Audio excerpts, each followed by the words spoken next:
Hi friends, నేను మీ లాసియా vlogs. ఈరోజైతే నేనైతే ఒక మంచి రెసిపీనైతే తీసుకొచ్చానండి. అదేంటంటే చోలే తెలుసు కదా, కబోలి చోలే. దాంతోనైతే చోలే మసాలా కర్రీ అయితే వండుతానండి. ముందుగా చోలేనైతే నేనైతే ఒకరోజు నైట్ ముందే నానబెట్టుకున్నానండి. ఒక గిన్నెలో తీసుకొని ఇప్పుడైతే స్టవ్ వెలిగించుకొని స్టవ్ పై కుక్కర్ పెట్టుకొని చోలేనైతే నానబెట్టుకున్నాను కదా, ఆ చోలేని కుక్కర్లో వేసుకొని నానబెట్టుకున్న వాటర్ కూడా దీంట్లో వేసుకోవాలి. అది కాకుండా ఇంకా ఎక్స్ట్రా వాటర్ కూడా యాడ్ చేసుకొని దాంట్లోనైతే తగినంత పసుపు, ఉప్పు వేసి కుక్కర్.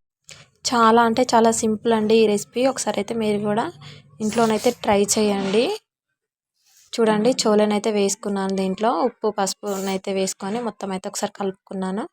కలుపుకొని ఇప్పుడైతే నేనైతే కుక్కర్కి మూత పెట్టుకొని క్లోజ్ చేసుకుంటున్నాను. క్లోజ్ చేసుకొని స్టవ్ వెలిగించుకొని హై ఫ్లేమ్లో ఒక 8 విజిల్లు వచ్చే వరకు ఉడికించుకున్నాను. ఇదైతే ఉడికిపోయిందండి. ఇప్పుడైతే దీన్ని అయితే మొత్తం స్టీమ్ అయితే తీస్తున్నానండి. చూడండి, మంచిగా మెత్తగా ఉడకాలండి. ఇట్లా ముట్టుకుంటే మెత్తగా ఉడకాలి. మన ఆరోగ్యానికి అయితే ఎంతో మేలండి ఈ కర్రీ. హెల్దీ అండి ఈ కర్రీ.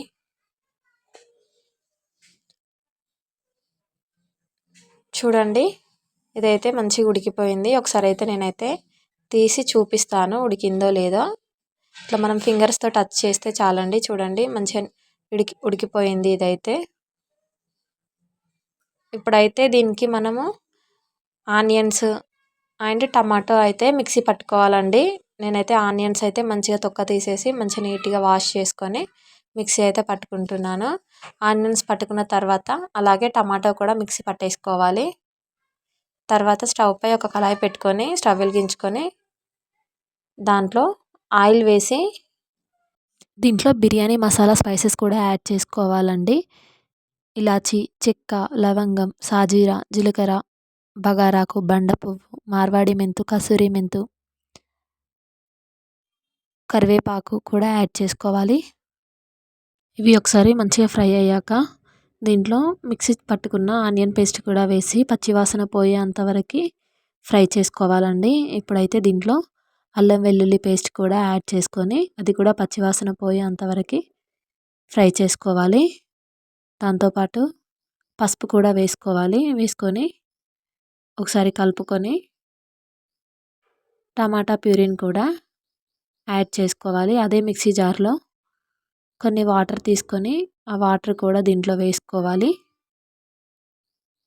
మూత పెట్టుకొని ఒక 5 నిమిషాల పాటు ఫ్రై చేసుకోవాలండి. ఈలోపు కొత్తిమీర, పుదీనాను కూడా నీట్గా శుభ్రంగా వాష్ చేసుకొని కట్ చేసి పెట్టుకుందామండి. ఇదైతే ఫ్రై అయిపోయింది. ఇప్పుడైతే దీంట్లో మనం 1 టేబుల్ స్పూన్ కారం అయితే యాడ్ చేసుకోవాలి. కారం యాడ్ చేసుకొని ఒక్క నిమిషం పాటు కలుపుకొని సాల్ట్ వేసి మూత పెట్టుకొని ఒక 2 నిమిషాల పాటు ఫ్రై చేసుకోవాలండి. దీన్ని ఫ్రై చేసుకున్నాక ఈ కర్రీ అయితే చపాతీకి కానీ, పుల్కాకి కానీ, రోటీకి కానీ, రైస్లోకి కానీ చాలా బాగుంటుందండి. ఒకసారి అయితే మీరైతే ఇంట్లోనైతే ట్రై చేయండి. ఈ పేస్ట్ అయితే మనకైతే ఫ్రై అయిపోయింది. ఉడికించుకున్న చోలేని కూడా దీంట్లో యాడ్ చేసుకొని కలుపుకోవాలండి. ఒక 2 నిమిషాల పాటు కలుపుకొని మూత పెట్టుకొని ఒక 10 నిమిషాల పాటు ఫ్రై చేసుకోవాలి.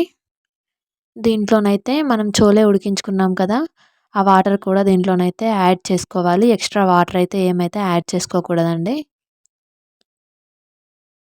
ఒకసారి అయితే కలుపుకోవాలి. ఇప్పుడైతే ఆ వాటర్ కూడా యాడ్ చేసుకోవాలి. ఎక్స్ట్రా వాటర్ అయితే అసలు అయితే ఏమీ యాడ్ చేసుకోకూడదు. ఈ వాటర్తోనే గ్రేవీ అయితే సరిపోయిద్ది.